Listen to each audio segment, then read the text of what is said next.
Hi friends, micro oven இல்லாமல் எளிமையான முறையில் அதே சமயம் ரொம்ப ரொம்ப டேஸ்ட்டாக நம்ம பேக்கரியில் வாங்குகிற ஸ்டைலில் அதே டேஸ்ட்டோட கேரமல் புட்டிங் நம்ம வீட்டில் இருக்கிற பொருட்களை வச்சே ரொம்ப சுவையாக எப்படி செய்கிறதுன்னு தாங்க இந்த வீடியோவில் பார்க்க போகிறோம்.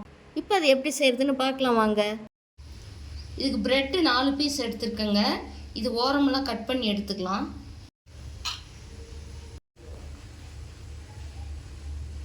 ஓரமெல்லாம் கட் பண்ணி எடுத்துகிட்டு இது சின்ன சின்ன பீசஸாக கட் பண்ணிக்கலாங்க. இப்போ கட் பண்ணி வச்ச ப்ரெட்டு துண்டுகளை ஒரு பாத்திரத்தில் சேர்த்துக்கலாங்க. காய்ச்சி ஆற வச்ச பால் இது 100 மில்லி சேர்த்துக்கலாம். இதுக்கு பால் ஓரளவுக்கு திக்காக இருந்தால் நமக்கு ரொம்பவே நல்லா இருக்குங்க. பால் ஏடு இல்லாத அளவுக்கு நம்ம வடிகட்டி எடுத்துக்கலாங்க. இதை நல்லா கலந்து விட்டுக்கலாம். இதோட தேவையான அளவு சர்க்கரை இதுலேயும் சேர்த்திக்கலாம். 50 கிராம் அளவுக்கு சர்க்கரை சேர்த்துறேன். இதை நல்லா கலந்து விட்டுறலாம்.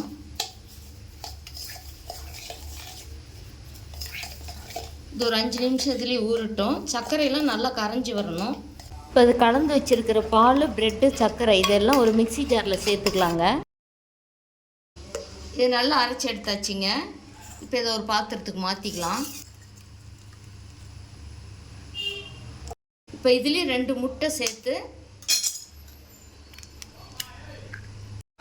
இப்போ இந்த முட்டையும் நல்லா அடித்து எடுத்துக்கலாங்க மிக்ஸி ஜாரில். நீங்கள் விஸ்கில் கூட இந்த மாதிரி கலந்து எடுத்துக்கலாங்க. நான் இந்த மாதிரி மிக்சியில் அடித்து எடுத்துக்கிறேன். நல்லா ஒரு ஓட்டி எடுத்துச்சிங்க.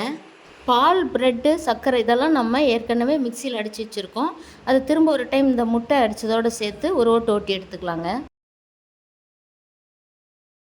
இப்போ இதை ஒரு பாத்திரத்துக்கு மாற்றிக்கலாம்.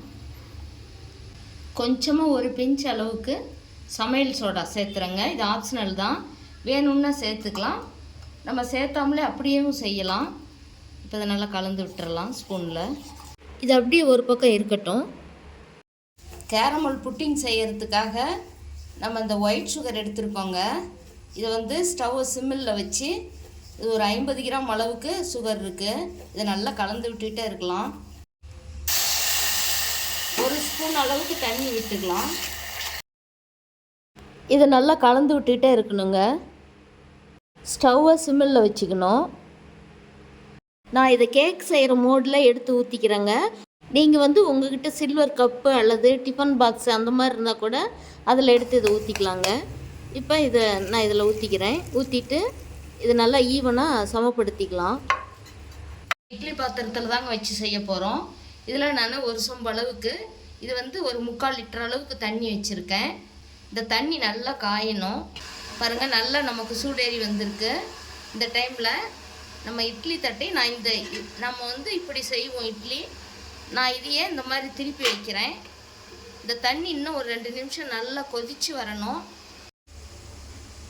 தண்ணி நல்லா காஞ்சி நமக்கு நல்லா ஹீட் மேலே வருதுங்க. இங்கே ஸ்டாண்ட் இருந்து வச்சுக்கிட்டிங்கன்னா இன்னும் ஒரு 10 நிமிஷம் முன்னாடியே ரெடி ஆகிடும். இப்போ நம்ம கேரமல் ஊற்றி வச்சுருக்கிற அந்த பாக்ஸை இந்த இட்லி தட்டு மேலே வச்சுக்கலாங்க. வச்சுக்கிட்டு நம்ம கரைச்சி வச்சுருக்கிற மிக்சிங் இதோடு சேர்த்துக்கலாங்க. நல்லா கலந்து விட்டாச்சு. இதில் ஊற்றிக்கலாம். இப்போ இதுக்கு ஒரு பிளேட் வச்சு மூடிடலாங்க. ஸ்டவ்வை ஹை ஃப்ளேமில் வச்சிடலாம். வச்சுட்டு நம்ம இதை மூடி போட்டுக்கலாம்.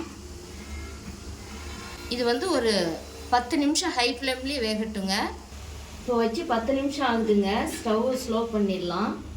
இன்னும் ஒரு 30 நிமிஷம் ஸ்டவ்வை லோ ஃப்ளேமில் வச்சுருக்கலாங்க. மொத்தமாக நமக்கு ஒரு 40 நிமிஷம் எடுத்துக்கும். இப்போ நமக்கு 30 நிமிஷம் ஆகுதுங்க. மொத்தமாக நமக்கு 40 நிமிஷம் ஆயிருக்கு. இப்போ நம்ம திறந்து பார்க்கலாம். பாருங்கள், சூப்பராக நமக்கு கேரமல் புட்டிங் ரெடி ஆகிருக்கு. நம்ம இப்படி குத்தி பார்க்கும் பொழுது நம்ம ஃபோர்க்கில் பாருங்கள் ஒட்டாமல் வந்துச்சுன்னா நமக்கு புட்டிங் ரெடி ஆகிடுச்சின்னு அர்த்தம். நம்ம இது ரொம்ப ஹீட்டாக இருக்கிறதுனால இன்னும் கொஞ்சம் நேரம் மூடி வைக்கலாம். ஸ்டவ் ஆஃப் பண்ணி 1/2 மணி நேரம் ஆகுதுங்க. திறந்து பார்த்துடலாம்.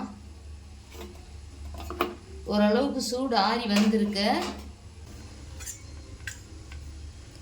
அப்படி சுற்றி இந்த மாதிரி நம்ம எடுத்து விட்டோமா நமக்கு ஈஸியாக வரும்.